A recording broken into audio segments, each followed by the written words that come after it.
comment ça va? Bonjour, j'espère que tu vas bien. Je te fais cette petite vidéo pour répondre à une question dont la majorité, la plupart des personnes me posent comme question. Déjà, moi, à mon tour de vous poser la question, est-ce que vous pouvez faire une omelette sans casser des œufs? Est-ce que c'est possible? Donc, je vais vous raconter une histoire. J'ai une amie qui me dit je n'arrive vraiment pas, je ne sais pas comment je vais mettre en place mon business parce que je n'ai pas les moyens. Et c'est une personne, elle est salariée. Elle voudrait juste faire la transition entre salariat et entrepreneuriat. Donc en fait, en tant que salariée, elle n'arrive pas à mettre de côté, elle n'arrive pas à constituer son capital de départ.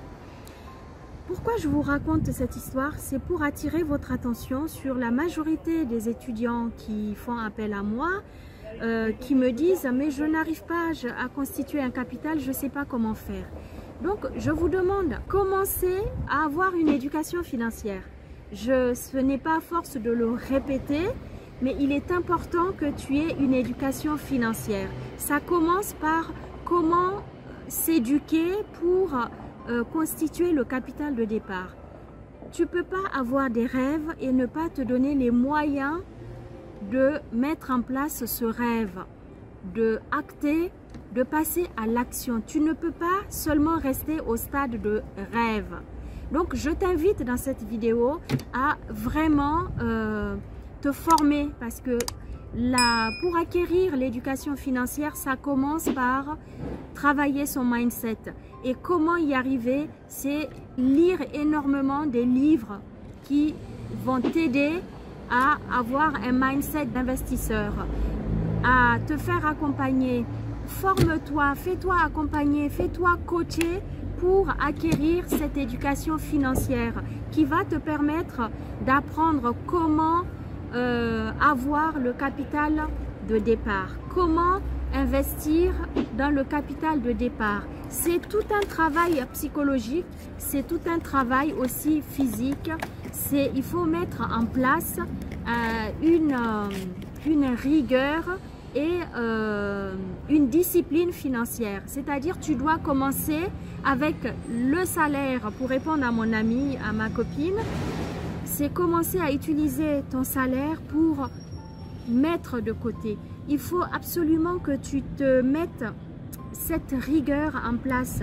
Il faut avoir une rigueur de gestion de manière à épargner régulièrement et constituer ce capital de départ.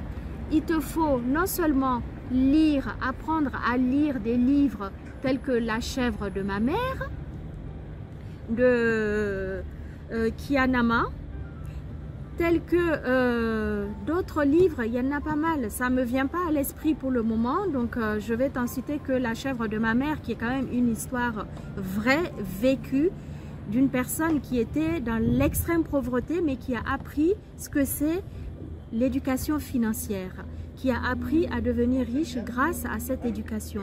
Il a lu beaucoup, c'est quelqu'un qui s'est éduqué financièrement.